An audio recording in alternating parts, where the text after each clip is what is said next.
भगवान तीर्थंकर महावीर स्वामी के निर्वाण के उपरांत तीन अनवद्य केवली भगवान से गौतम स्वामी, सुधीर स्वामी, जम्मू स्वामी अनवद्य केवली परंपरा के उपरांत श्रीधर केवली का और उल्लेख मिलता है, जो कि कुंडलगिरी से मोक्ष को प्राप्त थे। श्रीधर केवली के उपरांत भारत भूमि से केवल सूर्य अस्त हो गया। साक्षात प्रत्यक्ष प्रमाण से वस्तु तत्व को जानने वाले भगवान केवली का इस भारत भूमि में अभाव है।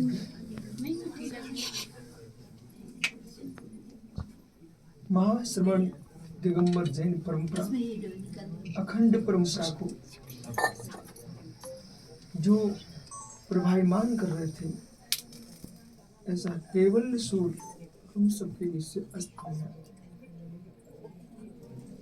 केवली के उपरांत श्रुत केवली परंपरा प्रारंभ होती है और श्रुत केवली परंपरा में अंतिम श्रुत केवली भद्रबाहु स्वामी को, जहाँ पर आप बैठे हुए हैं, ये आचार्य भद्रबाहु स्वामी की गुफा है। आचार्य भद्रबाहु स्वामी ने इसी गुफा में दिगंबरी दीक्षा को प्राप्त 12,000 मुरादों के साथ दक्षिण भारत की ओर आए, जिनके शासन में 24,000 मुराद साधनारत थे।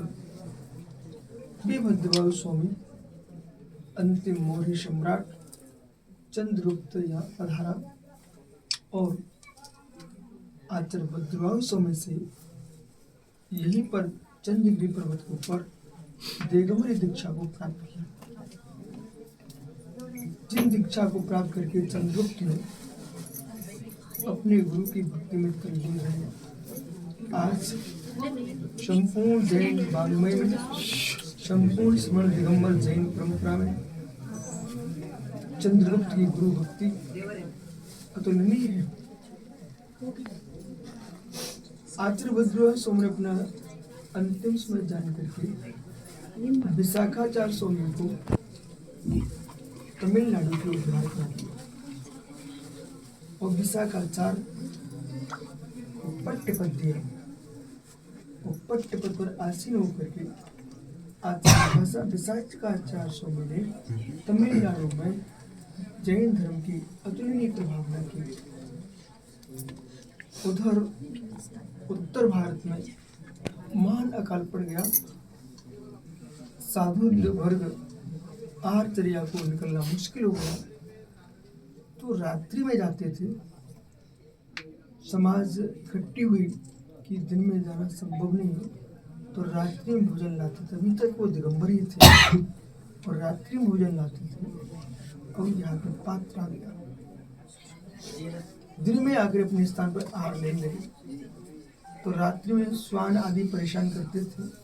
उनको भगाने के लिए रात में डंडा भी लाठी आ गई और वो लाठी को लेकर के जाने लगे और दिगंबर ही मुद्रा में थे।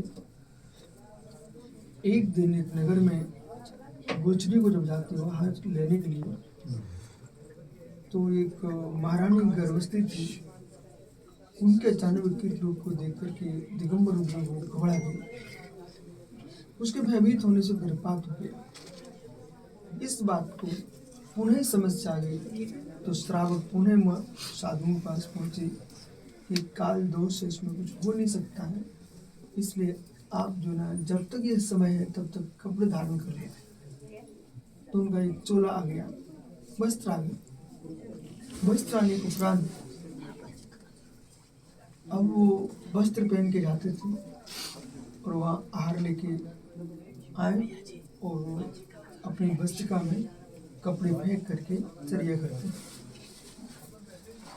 ऐसे करते करते समय बीतता गया और धीरे धीरे मृदुलता बढ़ती चली गई और वो वस्त्र यहाँ से वस्त्र परंपरा प्रारंभ हुई। अभी श्वेतांबर संज्ञा नहीं थी, वस्त्र प्रारंभ हुआ। और जब एक बार व्यक्ति सुख में आ जाता है फिर उससे मुड़ना कठिन होता है। कुछ दिन के उपरांत ये समूह बन गया। समूह बनने के उपरांत वो ज्ञानी तो थे, कपड़े तो पहने थे, ज्ञान था। उस ज्ञान के प्रभाव से उन्होंने एक महाराज सम्राट की कन्या को अध्ययन कराया। वो कन्या का अध्ययन कराने के बाद उसकी शादी बाद में एक राजकुमार के साथ हुई। राजकुमार उसको प्राप्त राज्य पद को प्राप्त हुआ। अब जिसने जिससे शिक्षा प्राप्त की है, माता पिता का राग और गुरु का राग प्रचंड होता है। जिससे शिक्षा प्राप्त होती है तो अपने पे अलग ही राग बनता है। ये संपूर्ण साधुओं का समूह उस राज्य में प्रवेश कर रहा था जिस राजा के पट महर्षि उसकी शिष्या थी। उनको मालूम चला कि हमारे गुरु आ रहे हैं, तो अपने पति से कहा कि आप हमारे गुरु का सम्मान करो। तो वो कहता नहीं, ये कोई जैन मुनि नहीं होते हैं और हम इनको नहीं मानते हैं, काले करोटे कपड़े पहने हुए हैं। तो उसने क्या किया, वस्त्रों को सुंदर सफेद वस्त्र दे करके उन साधुओं पर भेज दिया। और उन साधुओं ने उन कपड़ों को धारण कर बोले आप स्वच्छ होके आइए। जब स्वच्छ होके आइए तो जब वे स्वच्छ होके आए तब भी वो राजकुमार कहता है दिगंबरों को मानने वाले तो श्वेतांबर हैं, श्वेतांबर को धारण किए। तब से श्वेतांबर संज्ञा प्रारंभ हुई।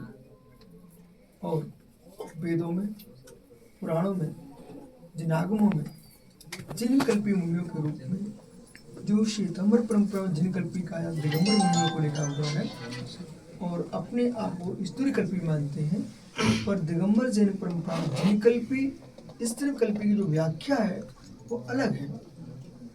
जो मुर्राज तीर्थंकर जिनेंद्र मुर्राज जैसी चर्या का पालन करते हैं वो जिनकल्पी मुनि होते हैं।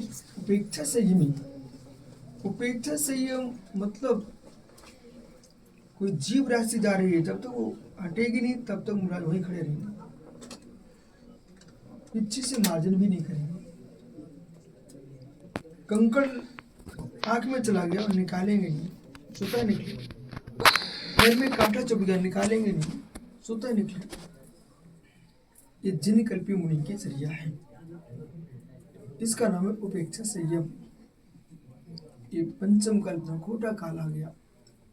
आज हमारे पास न जिनकल्प है, न कोई यति है, न कोई ऋषि है, न कोई मुनि है। वर्तमान जो मुनिराज है ये सभी अनगारी मुनि हैं। रिद्धि संपन्न मुनि ऋषि, रिद्धि संपन्न मुनि ऋषि कहलाते हैं। जो भी आपने 64 रिद्धियों का अर्घ चढ़ाया है ये ऋषियों के अर्घ थे। देव ऋषि, राजऋषि, महर्षि।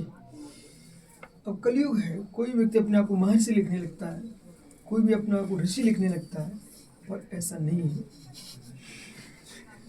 ऋषि यानी रिद्धिधारी मुनि, महर्षि, देवऋषि, इनको आकाश रिद्धि प्राप्त है, चार रिद्धि प्राप्त है। ऐसे महान रिद्धिधारी मुनिराज ऋषि संज्ञा प्राप्त छपक श्रेणी उपचम श्रेणी का आरोहण करते मुनिराज भी यति कहलाते हैं। जो मुनिराज मौन साधना से करके क्षीण मोह गुणस्थान को प्राप्त हुए हैं, 12वें गुणस्थान को प्राप्त किए हैं, ऐसे मुनिराज मुनि संज्ञा को प्राप्त। पंचम काल में वर्तमान में जो मुनिराज हैं वे अनगारी मुनि हैं। वो भी कब, जिनके पास कोई भवन नहीं, मठ नहीं, मंदिर नहीं, ये अनगारी मुनि हैं। समय बदलता गया, फिर भी कोई ये ना सोचे कि पंचम काल में मुनि नहीं है। पंचम काल की अंतिम श्वास तक मुनिराज रहेंगे। वीरांगन नाम के मुनिराज रहेंगे, सर्वश्री नाम की आर्का रहेगी, अमुक श्री नाम का की श्रावका रहेगी, वो श्रावक रहेगा। तो अधिकार मुंडाज कुंद कुंद शोभनी प्रवचन साहिब में लिखा हुआ है, कुंडल में सोना और सोना डली का, तो भले मिलावट है परंतु सोना कुंडल में सोना है। ऐसी वर्तमान जो मुराद है उपेक्षा संयम नहीं, अपराध संयम है। वर्तमान के मुंडों का संयम कौन सा है? अपराध संयम है। कोई जीव आए तो पीछे से मार्जन कर सकते, कांटा चुभा निकाल सकते हैं, सो की सेवा कर सकते हैं, दूसरी सेवा करवा सकते हैं, अपराध संयम ही। लेकिन जीव आया फूंक दिया मुख से तो अपराध संयम में भी दोष लग गया। राजों को किसी प्रकार से धन, धरती, मठ, मंदिर, इनसे अपने आप को दूरी बना के रखना चाहिए। उपदेश देना मुनियों का धर्म है और इनका निर्माण करना श्रावक का धर्म है। ध्यान करना, अध्ययन करना मुनि का मुख्य धर्म है और स्वाद, अध्ययन, ध्यान मुनि का धर्म है। दान पूजा श्रावक का मुख्य धर्म है। जब उस राजकुमारी ने वस्त्र भेज दिए, श्वेतांबर संज्ञा प्रारंभ हो गई। आचार्य विशाखाचार्य स्वामी तमिलनाडु से जब वापस लौट के आते हैं तो पुनः इस चंद्रगिरी पर्वत का नाम उस समय चंद्रगिरी नहीं था,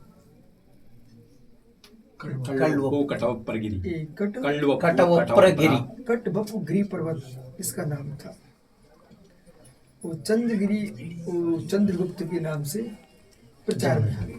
ठीक है, तो इसी पर्वत पर जो आचार्य भद्रबाहु स्वामी सल्लेखना में रथ थे, जब चंद्रगुप्त मुनिराज प्रभाचंद्र उनका नाम रखा गया, तो चंद्रगुप्त मुनिराज युवा थे, सल्लेखना भद्रबाहु स्वामी की चल रही थी। उन्होंने कहा बेटा आगम आज्ञा है, उपसर्ग आने पर, दुर्भिक्ष पड़ने पर, अत्यंत अप्रतिकारभूत रोग होने पर, वृद्धावस्था आने पर सल्लेखना ली जाती है। युवा मुनि को प्रतिदिन आहार को निकलना चाहिए। चंद्रगुप्त स्वामी ने कहा स्वामी यहाँ तो बस्ती है ही नहीं है, मकान नहीं है, कोई श्रावक नहीं है, आहार लेने के नहीं बेटा मेरी आज्ञा, आप जाइए। यहाँ से निकलते थे, कल आप मंदिर के दर्शन करने गए थे चकलम्मा, वहां पर पहले पूर्व दिशा की ओर निकले तो एक वृक्ष के नीचे भोजन रखा था, परीक्षा थी, भोजन रखा हुआ था।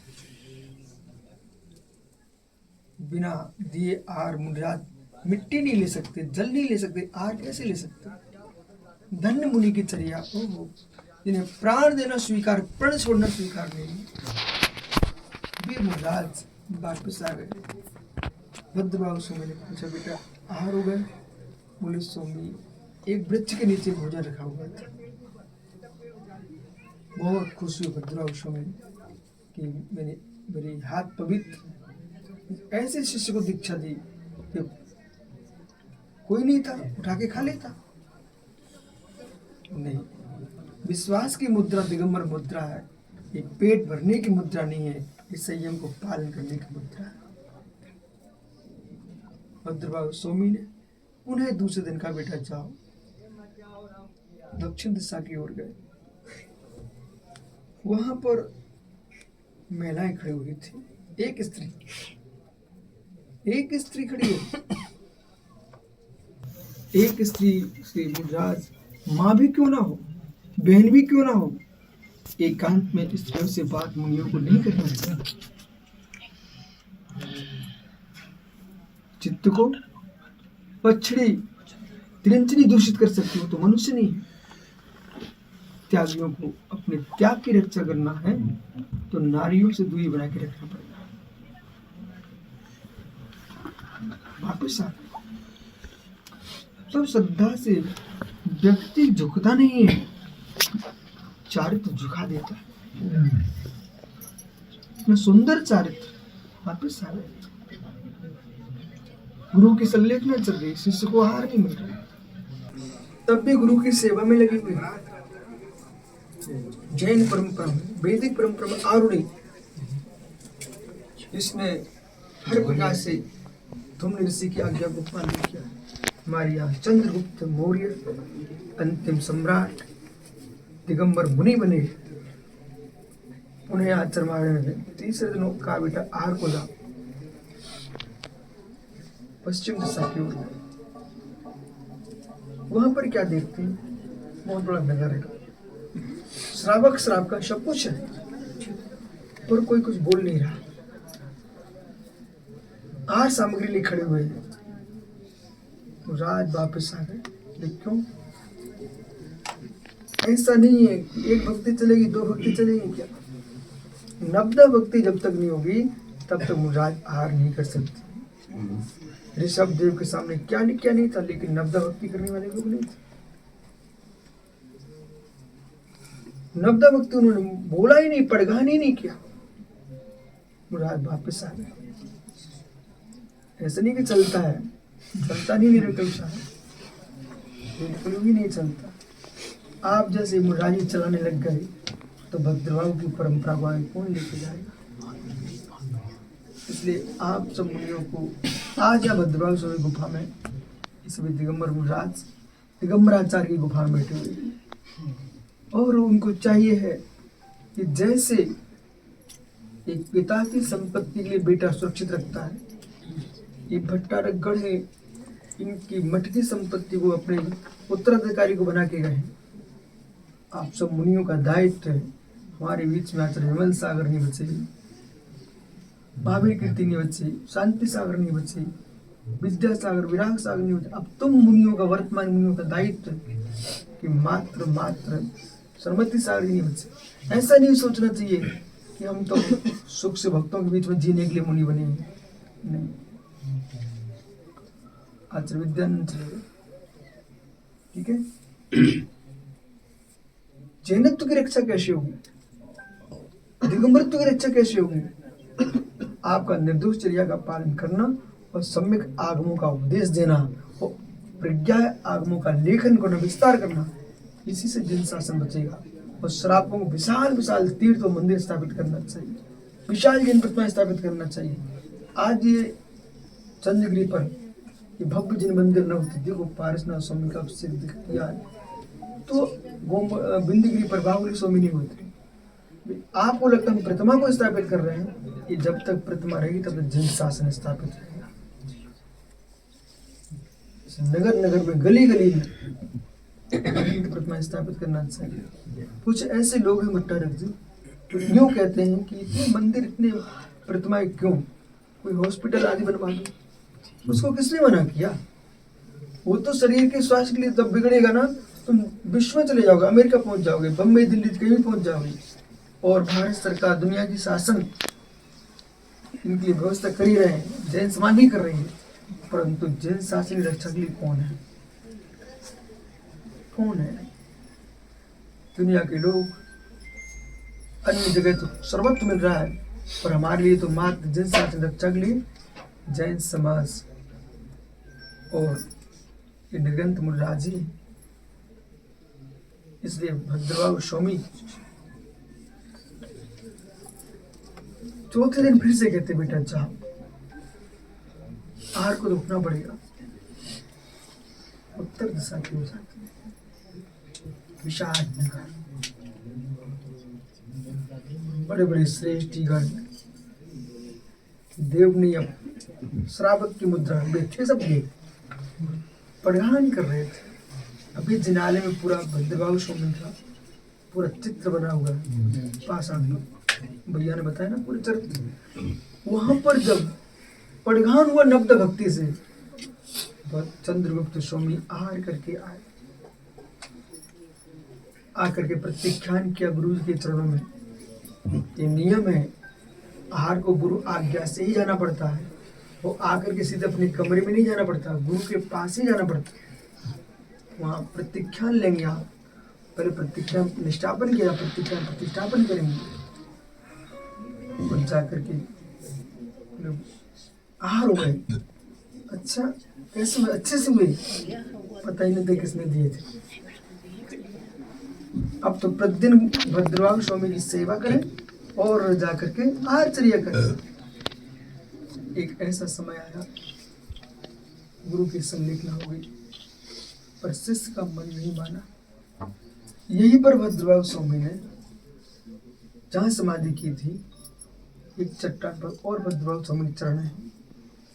तो कहा जाता है कि चंद्रगुप्त ने, राज ने भद्रवाह चरित में लिखा हुआ है, स्वयं उत्कीर्ण कर लिए और गुरु के चरणों के आराधना करते करते यही गुफा में रह करके अपनी साधना करते। इतनी गुरु भक्ति थी चंद्रगुप्त के अंदर। क्यों? उनको मालूम था गुरु भक्ति सत्य मुक्ति, क्षुद्रम किम न साध्य। गुरु भक्ति सत्य मुक्ति, मुक्ति का कारण है। क्षुद्रता छोटी मोटी सिद्धि कैसे नहीं हो सकती है। विशाखाचार्य स्वामी जब उनको मालूम चला 12 वर्ष हो चुके हैं, अकाल पूर्ण हो चुका है, अब उत्तर भारत को चलना चाहिए, आगे नहीं था। बोले गुरु के देखें तो गुरु की समाधि हो चुकी थी। यहाँ पर उन्होंने देखा कि चंद्रगुप्त चरणों की आराधना कर रहे हैं। बस शाम तक तो सब पूरा संग विश्राम किया, प्रातः विहार करने लगे। विशाखाचार्य स्वामी चंद्रगुप्त सामने खड़े हुए हैं, पिच्छी लेकर के, मयूरपंख पिच्छी कि स्वामी चर्या करके जाना।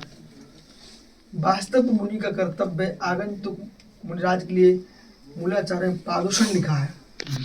तो आए हुए मुनिराज से अभी ये दोनों भट्टारक आपकी सेवा में लगे, पूरा पालन कर इस बात का। बोले हमारे आगंतुक साधु हैं, वास्तविक को उनकी सेवा करना चाहिए। विशाखाचार्य स्वामी कहते हैं हाँ हाँ कैसे हो सकता है, तो कोई नगर ही नहीं है, जंगल था। अभी भी देखो आप देख रहे पर्वत है, तो वहाँ तो पूरा जंगल था उस समय। बोले स्वामी यहाँ पर नगर है। कौन सा नगर? जिकलम्मा। जिकलम्मा एक नगर है यहाँ पर। बोले नगर है? बोले हाँ। प्रातः सभी ने शुद्धि करके आहारचर्या को संग उठता है, वो सब साधु उस नगर में आहार करके आते। लेकिन वो तो देवों की लीला थी।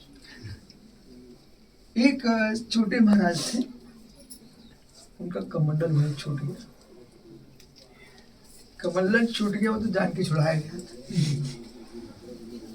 आकर के बोले विशाखाचार्य स्वामी से, गुरु जी हमारा कमंडल छूट गया। तो उन्होंने चंद्रगुप्त को ही भेजा, देखो कमंडल उनका। जब देखने गए, कोई नगर नहीं, कोई नगर नहीं, एक वृक्ष पर कमंडल टंगा मिला। चंद्रगुप्त महाराज समझ गए, वापस लौट के आए, कमंडल तो दे दिया। विशाखाचार्य स्वामी उनके पट्टाचार्य स्वामी थे। बोले स्वामी वहाँ पर तो कोई नगर नहीं है।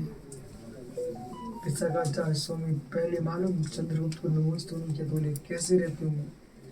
फिर बोले बेटा तेरी गुरु भक्ति के प्रभाव से देवों ने आहार कराया तुम्हारा। सब राज चंद्रगुप्त को प्रतनमोस्तु नमोस्तु जय जयकार के चंद्रगुप्त मुनि गुरु भक्ति।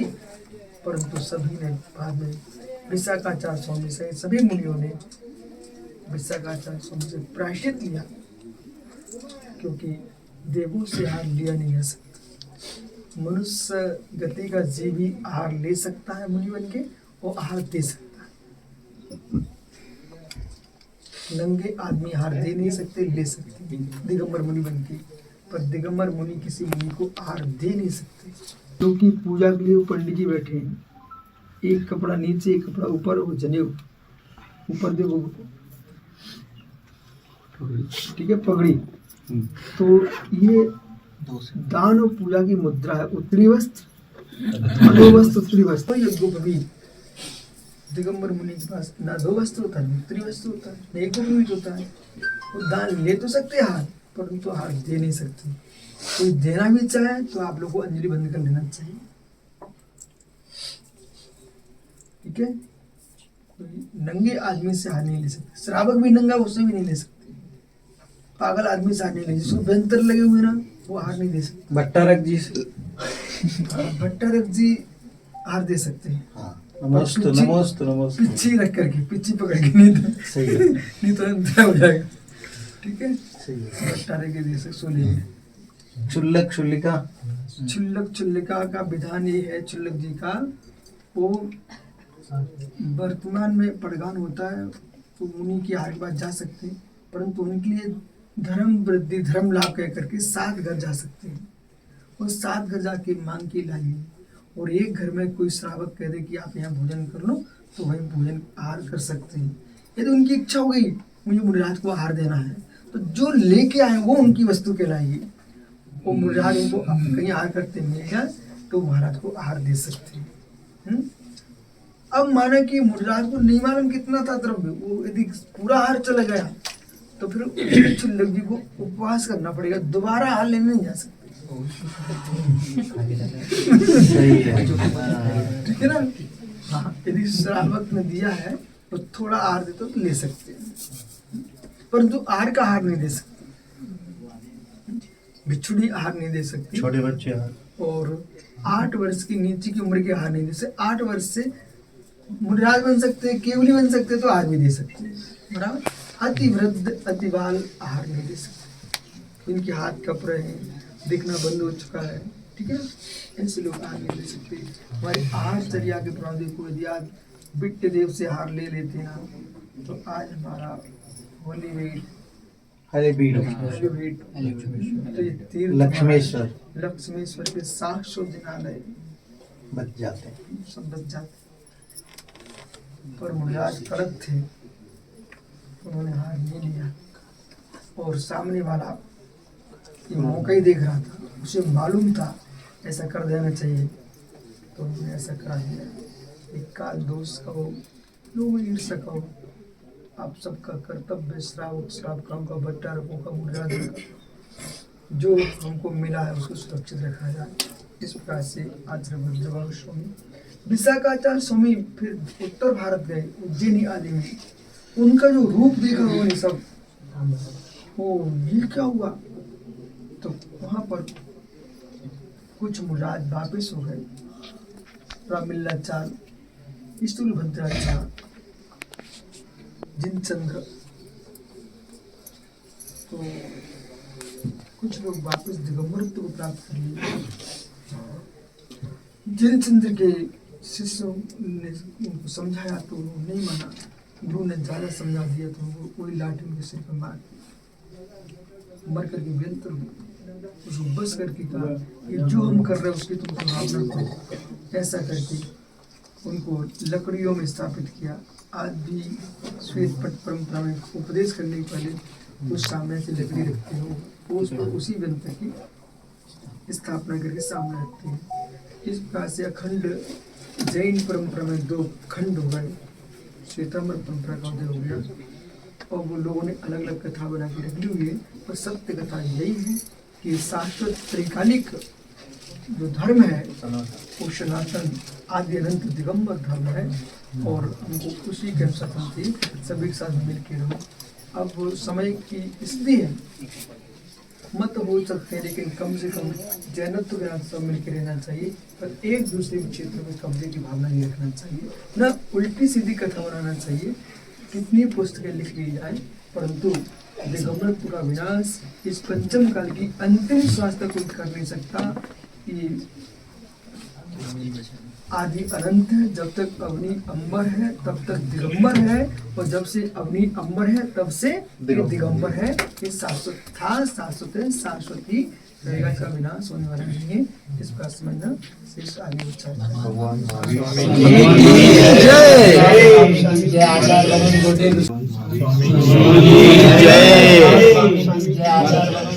महाराज की जय, बोला आचार्य संघ की जय।